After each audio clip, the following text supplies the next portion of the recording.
बेचारा पाकिस्तान ईरान को सपोर्ट करना चाहता है, फिर भी नहीं कर पा रहा है। क्या आप जानते हैं क्यों? मैं बताता हूँ। इज़राइल और ईरान का कॉन्फ्लिक्ट होने के पहले पाकिस्तान ने ईरान को सपोर्ट करने की घोषणा कर दी। चौहान साहब, आप ये मत समझना कि हम लोग डरपोक है।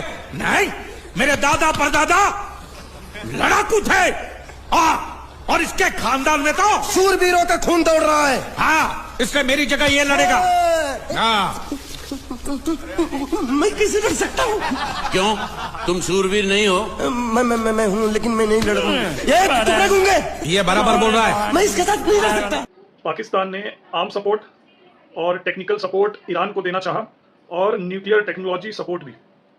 पर पाकिस्तान के जो पिताश्री हैं, अमेरिका के प्रेसिडेंट डोनाल्ड ट्रंप ने तुरंत इजराइल ईरान कॉन्फ्लिक्ट होने के पहले ही पाकिस्तान को फ़ोन करके आसिम मुनीर को घर बुला लिया वॉशिंगटन में। अब आसिम मुनीर एक तरीके से हॉस्टेज बैठे हुए हैं यूएस में, जब तक इजराइल और ईरान का कॉन्फ्लिक्ट खत्म ना हो जाए।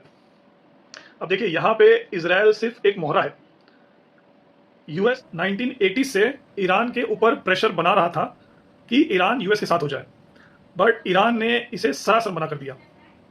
इससे बौखलाए यूएस ने ईरान के खिलाफ सैंक्शंस मार दिए। अब ईरान को जो सपोर्ट मिल रहा है वो पाकिस्तान से मिल रहा है और चाइना से, रशिया से। इनके सपोर्ट के बेसिस पे ईरान न्यूक्लियर पावर बनना चाहता है।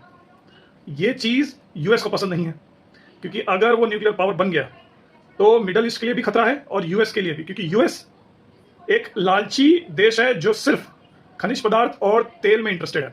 ईरान में सबसे पहले तेल पाया गया था और यूएस की नज़र उस पर तब से है। अब जाके ये हुआ कि ईरान ने जितने भी नेगोशिएशन थे वो सब डिक्लाइन कर दिए। इसके लिए यूएस ने इजराइल को बोला कि भाई तुम इस पर आक्रमण करो। इजराइल ने बोला कि फिर पाकिस्तान बीच में आएगा। रशिया को तो आपने यूक्रेन में फंसा दिया है, चाइना है वो खुल के सामने आने वाला नहीं है। तो यूएस ने कहा कि पाकिस्तान को हम घर बुला लेंगे, हॉस्टेज रखेंगे जब तक आप ईरान का कॉन्फ्लिक्ट खत्म ना कर दो। क्यों? क्योंकि पाकिस्तान में जो भी आर्म्स सपोर्ट है, फाइनेंशियल सपोर्ट है, वो सब यूएस के थ्रू होके जाता है। तो पाकिस्तान तो यूएस को मना करने से रहा। तो जैसे ही ये कॉन्फ्लिक्ट शुरू होने वाला था, यूएस ने पाकिस्तान को घर बुला लिया और यहाँ पे इजराइल ने ईरान पे गोला बारूद डालना शुरू कर दिया। आसिम मुनीर को ये सख्त वार्निंग दी गई है कि वो इजराइल और ईरान कॉन्फ्लिक्ट के बीच में नहीं आएगा, और उसको घुमाने के लिए ट्रंप ने उसकी बात सुनी कि उसको क्या चाहिए, वो क्या मांग कर रहा है। इसीलिए आईएमएफ द्वारा उसको लोन भी दिया गया और भी फाइनेंशियल सपोर्ट की बात हो रही है। तो ये जियोपॉलिटिकल गेम है जो मैं चाहता था कि आप इसे समझें। जय हिंद।